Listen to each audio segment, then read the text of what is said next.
I think a thriving artist is just somebody who refuses to back down. I mean, I think of Tom Petty. I won't back down. I mean, the guy, Yeah.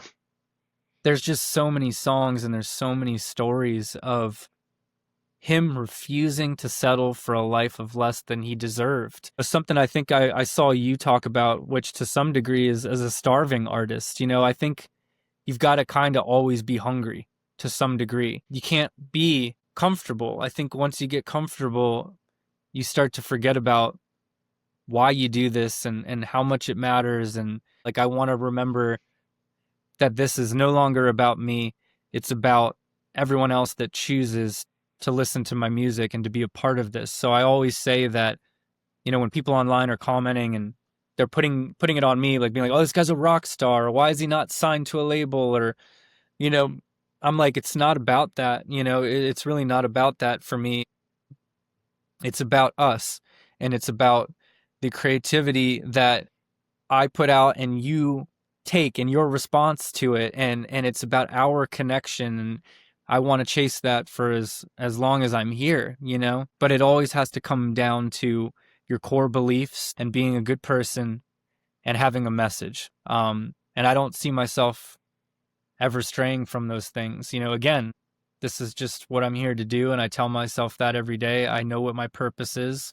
I believe that I have a soul contract, and I believe that it is music, and I believe that there's something more to be done about it on my end, and it's only up to me now, right? There's no one else in my way. Fork in the road between thriving and starving artists is where I'm at.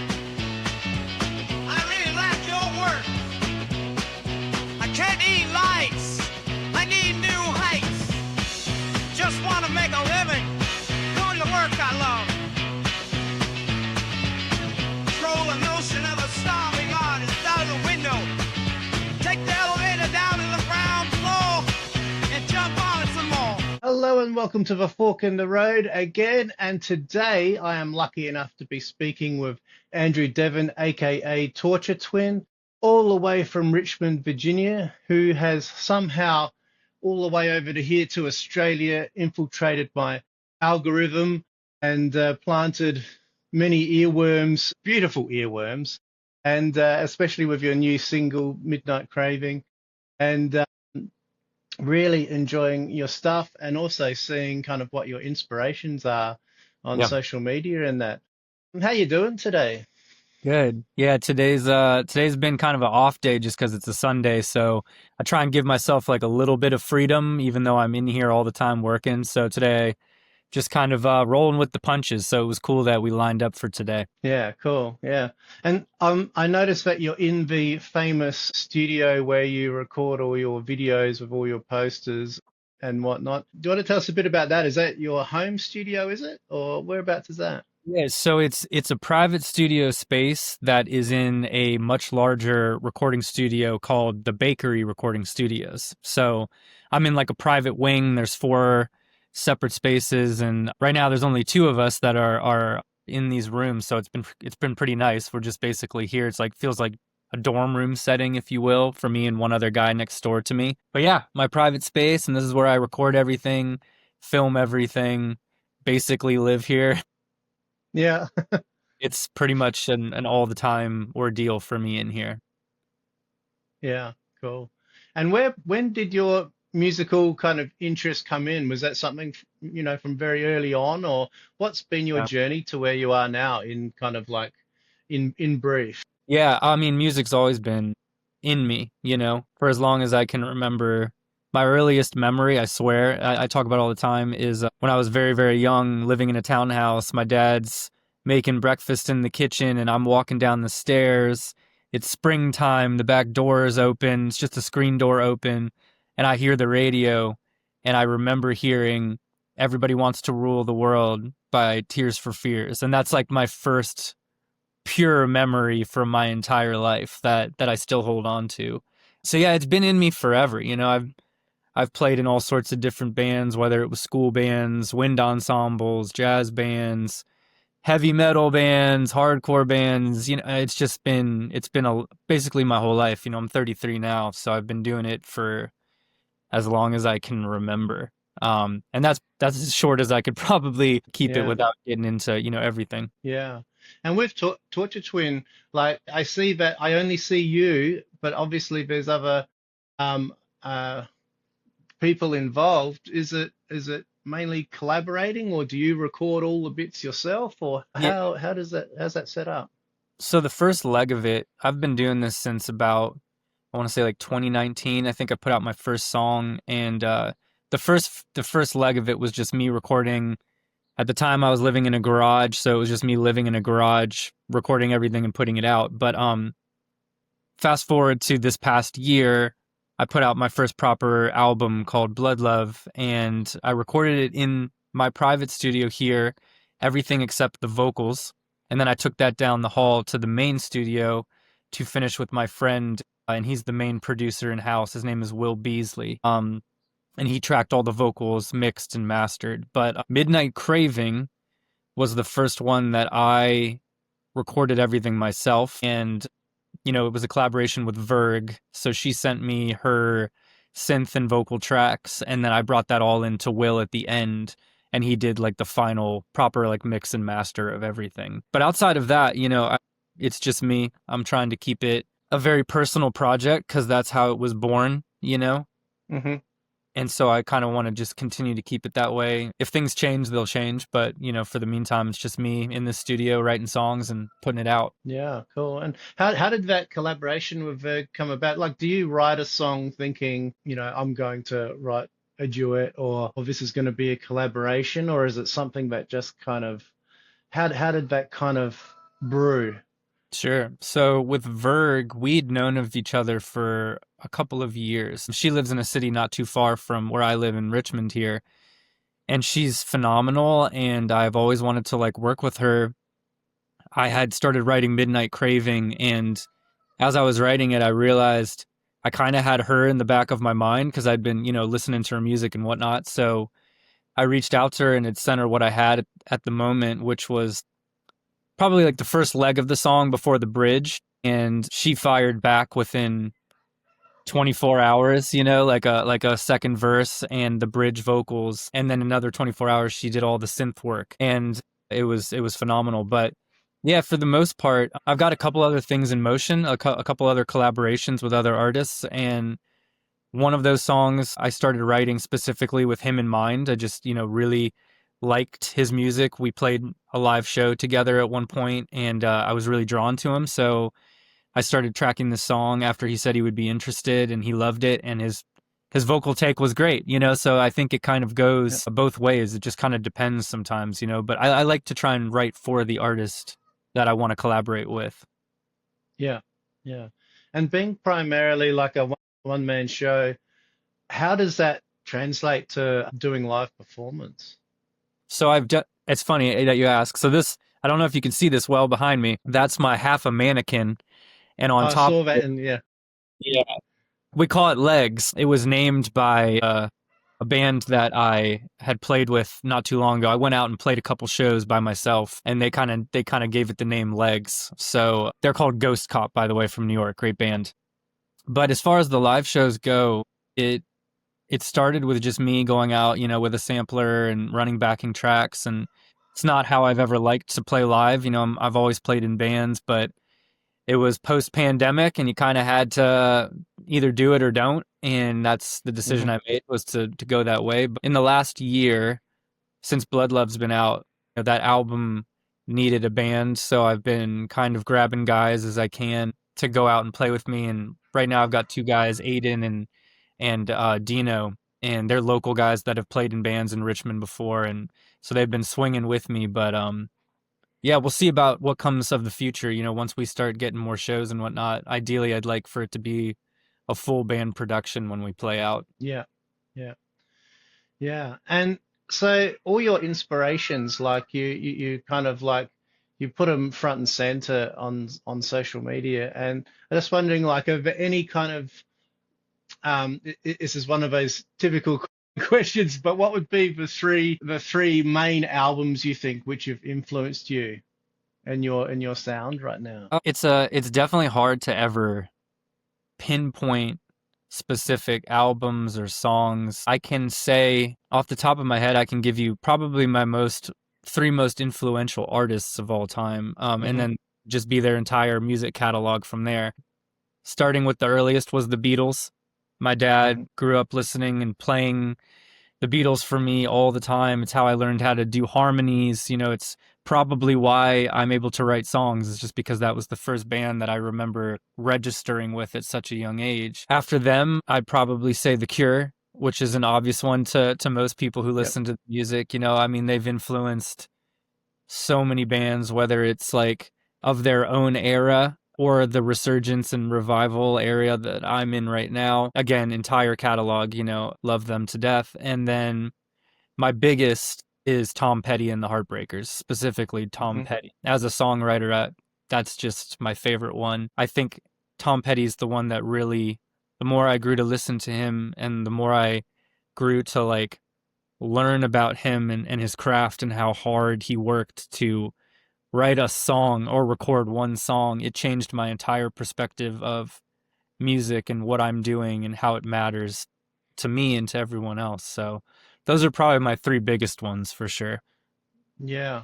Yeah. No, they're pretty good. So I'm just with the tracks that you do uh,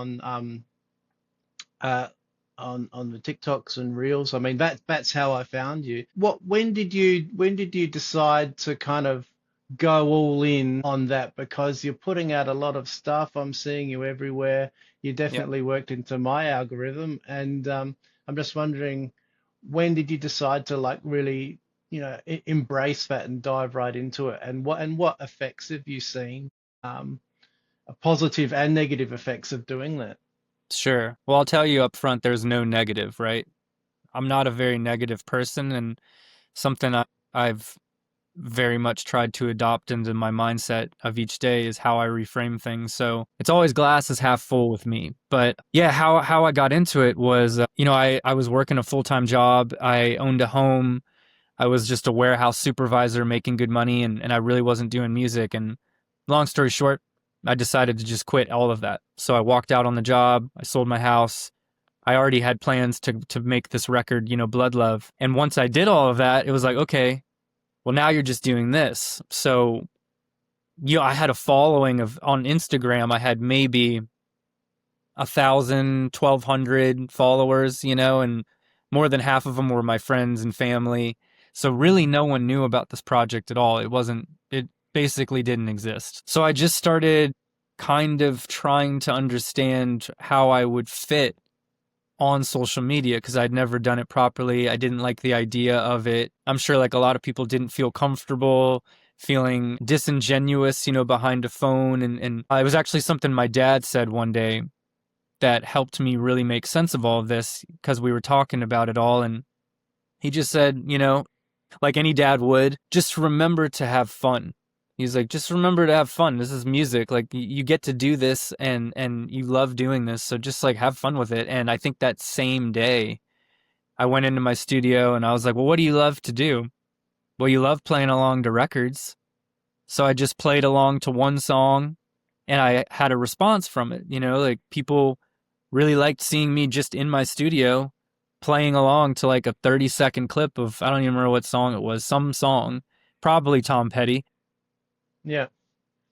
And I kind of recognized that. And I said, well, this might be a way for me to have fun up front for myself, in order to like be on social media and exist.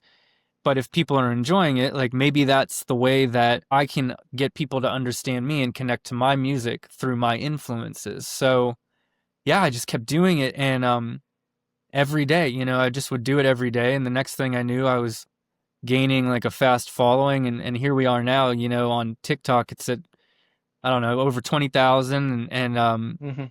Instagram's at 14 and YouTube's at almost 5K, so it's like all those platforms there was nobody in the beginning. Mm.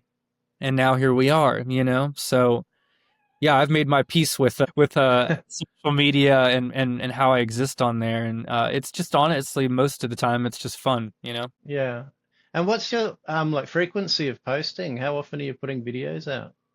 I try and do at least once a day. So at least Yeah. one song a day. And it's, keep in mind too, like, at first, I'm trying to keep it in the same mindset for myself where it's like, I have no idea what I'm going to play day of when I walk into my studio and I get going. So I kind of treat each video that I do, if it's like a cover video, like, okay, well, what song are you feeling today? Like, what haven't you ever played before? What are you feeling like today? And so I'll get one of those out a day for sure. And then, I have tried to start peppering in a little bit more of myself. So if it's like goofy videos, like me driving, listening to country music on the way to a cemetery, I just have kind of put that kind of stuff in to show people a little bit of who I am, and that I'm not just in this studio all of the time and this is the only place that I exist. Like, I'm a real human being.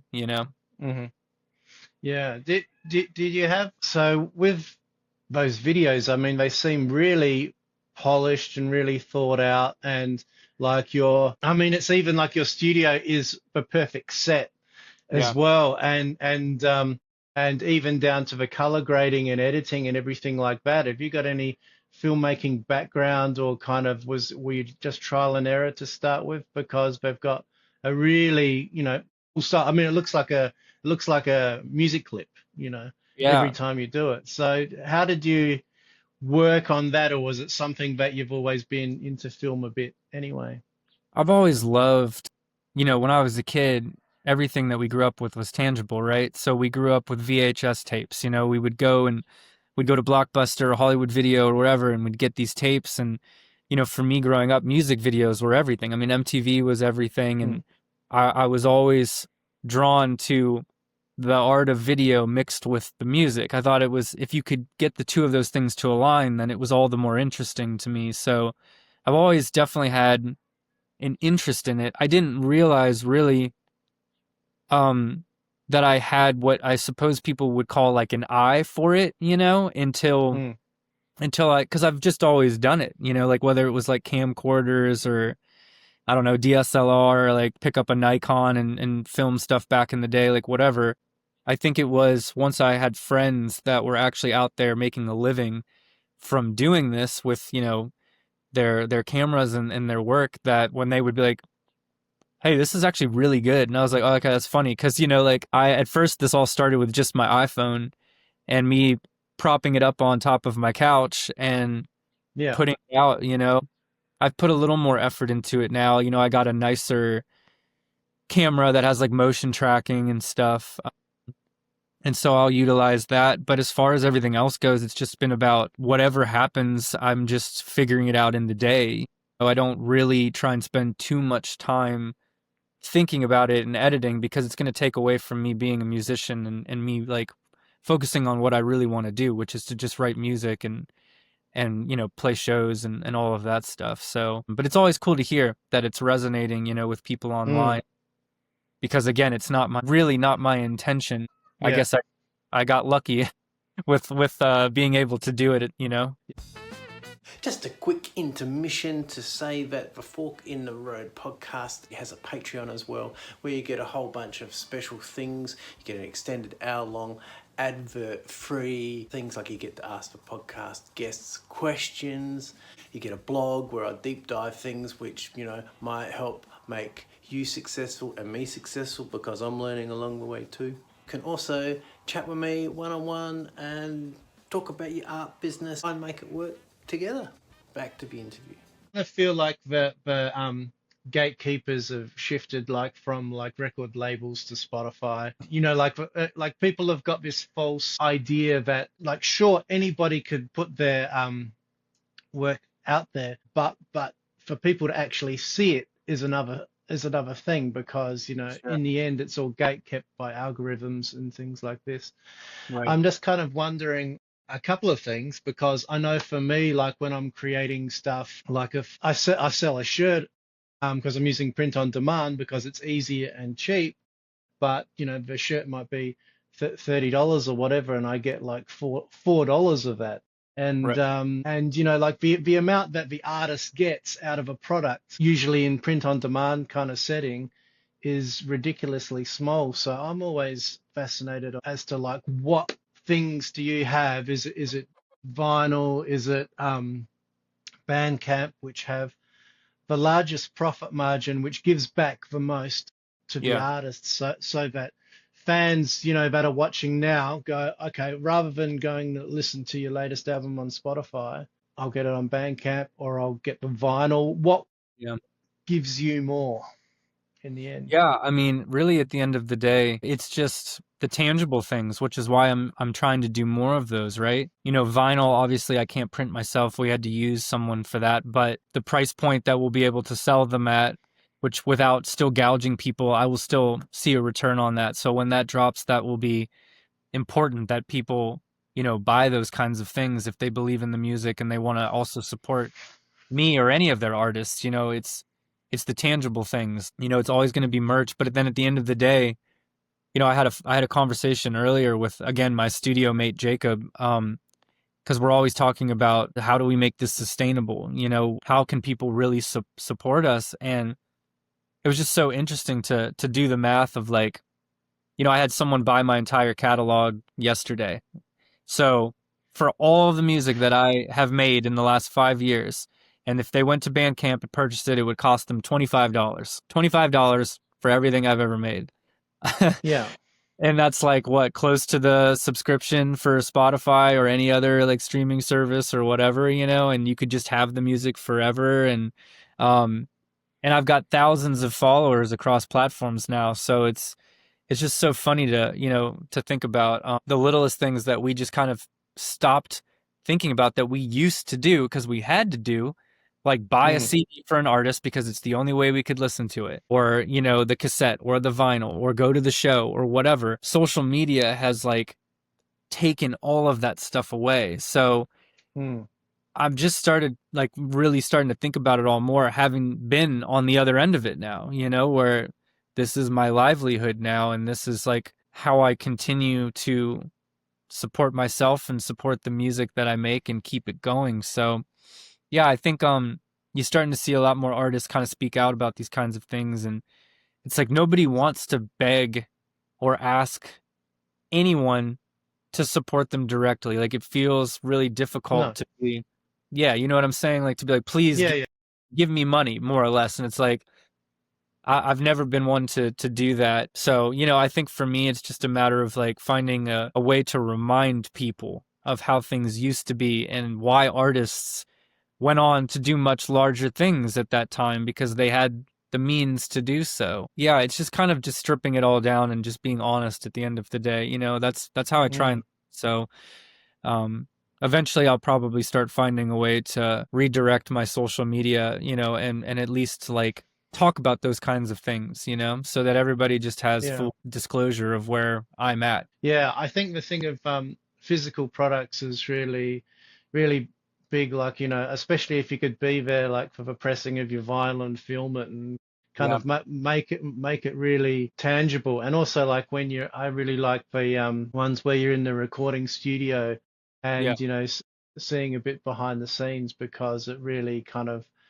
makes it real. So you really see the tangible real world stuff and you also see what goes into it because in this day and age, a lot of stuff is mass produced by AI and, machines and to see, I think the one thing which is going to make artists allow artists to survive in the modern landscape is actually showing the work that goes into creating something like that for and sure. behind the scenes and showing your personality and things like this. Have you had much experience with or had any thoughts about whether, because I know people are I was pretty stunned to see AI artists kind of promoted on Spotify Yeah. above real artists. Yeah. Have you had any thoughts about that, or do you think there's kind of room for non-humans and humans, or do you think it's just another way for these streaming services to basically crush the artist even further and give them even less? What do, Yeah, I what do mean, you kind of think? I think, hearing about AI artists and, you never really know the reality of it all, right? Like you hear all sorts of things online and it's so hard to follow because people can take something and they can turn it into something completely different. So from what I've gathered of the things that I've heard or talked about with other people who know more about it than I do, I just, I can't imagine creating a platform in which you know now that it is basically the only platform that the majority of the world flocks to in order to listen to music for artists. Like and then you would do something as disingenuous as create an AI artist. These are not real people, and you would promote them and you would push them and give them a platform on your app in order to generate money for yourself, and if that's the way that it's really coming about now, then I mean it's just a crazy world that we live in. I think my feelings of it are just that, at a baseline level, it just feels wrong, for people who really love music and respect it. And I think about also for like all the artists who have come and gone, that fucking died for this. Like they traveled in, cars across the country to go hand an album to a label on their hands and knees and beg for them to take that album. And then, I just think about how much used to go into being an artist and what that really meant and how hard it was to survive, and still is now, even harder than it ever was before, I think, to some degree. And just knowing that these things come along and it's just people who aren't artists and they don't care and they just want to make money and that's all it's become. It's a shame, it's a shame because there might be some kid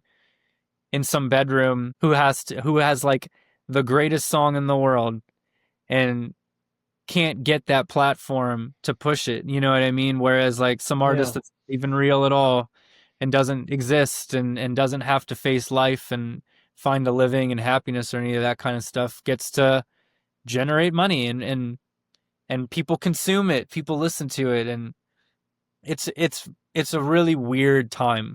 And I don't think it's going to get any better. But at the end of the day, I don't try and think about it too much, right? Because there are already enough things that we're up against just trying to be heard. And I think for me, it's just a matter of focusing on my message, my music, and my purpose in the world. And I'm real and I'm here. And I think people, with all this other stuff that keeps transpiring around me, I think people will continue to kind of seek out more of the human connection. And that's all I believe in. So I'm just going to keep staying true to that, Yeah. Do you think that I've often thought about this is the kind of stuff that keeps me awake at night. It's pretty funny. Like social media and Spotify and video streaming services and all those kinds of things for artists could be more like a way of getting new ears or eyes on your work and kind of getting your name out there. But I wonder if like artists now need to create their own kind of like own website or own central hub where they do special things like, maybe you do a whole live performance online or something like that, or things like that, which get people in to your ecosystem and something that you can control, and you've got their emails and things like that. You're not reliant on the external gatekeepers.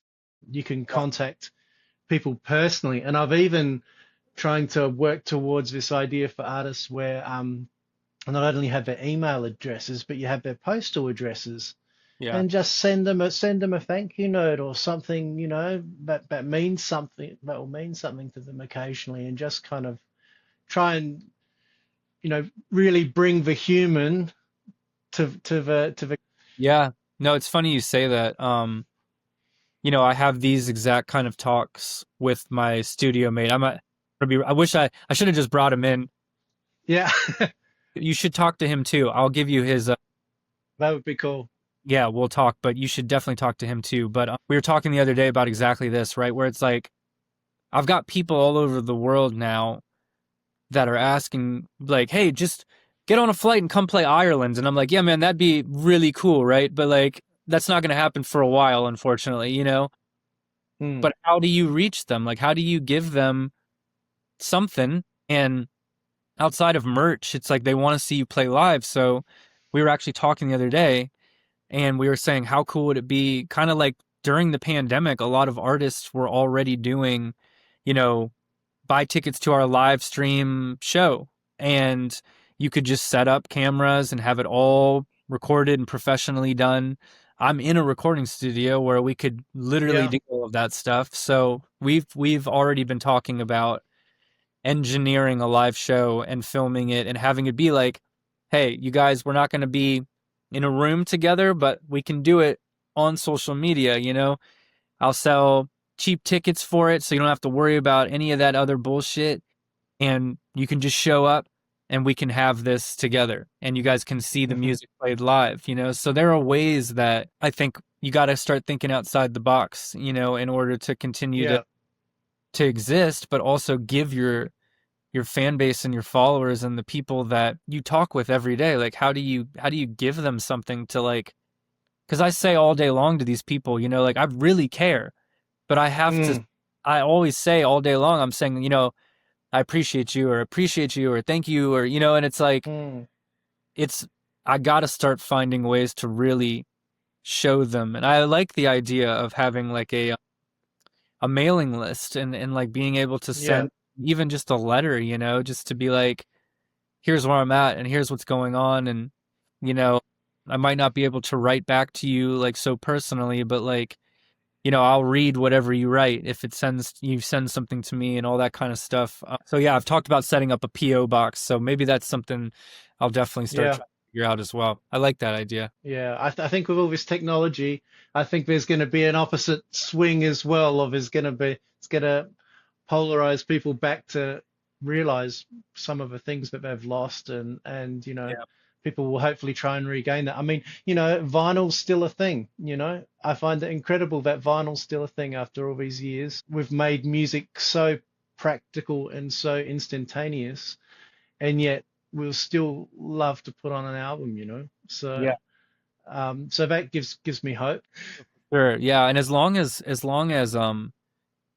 you know, I think as long as the bigger artists start to do their due diligence and really like you start seeing all these artists now, you know, The Cure has always been really good about, you know, the ticket prices and Ticketmaster and them being like, we will not charge our, you know, our fan base like this amount of money, or, you know, I feel like there are still artists out there that realize that they can keep their fans able to support them, you know, and able to Yeah, continue to be fans. And but I think it's right now it's up to the larger artists to like start making more of a stand and being like, we have the means to exist forever if we want to now, right? We've made all of our money, we're solidified. How do we support our fans now? It's about us turning the other cheek and being like, okay, like what do we do? And yeah, so we're starting to see it. And I just hope that there are more things that come about, you know, where the younger, smaller artists that are coming up can start to utilize those things that like larger artists have put their foot down. So hmm, yeah, it'll be interesting to see what happens. But, you know, I think there's still a lot of good people out there that are unwilling to kneel. You know, I'm certainly not going to kneel forever. You know, I'm just doing what I have to do right mm, now in order to kind of make my way in and slowly get people to understand, you know, that I'm here for the long haul. So if you mm, guys believe in me and you believe in this, you know, then we're going to have to find ways to continue to make it work. And but yeah, it's very much about the tangible, you know. Yeah, I believe in that. mm. So yeah, if you ever have any ideas, by all means send them to me because I'm all in. Yeah, I will for sure. Yeah. Thank you very much for taking the time to talk with me today. Yeah, man, I really appreciate you reaching out. And, you know, like I said, I could tell before we even talked that you just have a good heart and a good soul. And you know, so I'm really, really glad that we did this. And I look forward to talking more. Cool. Thank you very much. Yeah, and anything coming up, any new albums coming up, or any releases, or anything you want to share with the world via podcast, Yeah, yeah, feel free to let me know, and we'll get you yeah, back yeah, on. for sure. Cool. Cool. Thank you. See ya. Yeah, talk soon. Thank you so much for listening to the Fork in the Road podcast, or watching the Fork in the Road podcast. For those people watching on Patreon, we also have it as a video on Spotify and YouTube. If you like the idea of chatting with artists, talking about how you go from starving to thriving, how you become a successful artist, whatever that means to you, whatever a thriving artist means. If you like this kind of thing, you can support the podcast in many ways. Apart from becoming a Patreon, you can just share it with your friends, or you could leave a review on iTunes. I think iTunes do review. Whoever does reviews, if you look in your podcast channel, if it allows you to do a review, or if you're watching on YouTube, please comment, please like, and I won't be one of those podcasts that go, you got to give a 5-star review. If there's something about the podcast you don't like, let me know. Write it in the comments and see if I can, tweak it a little bit to make it work better for everybody. But yeah, 5-star review would be pretty awesome. But anyway, check you next time.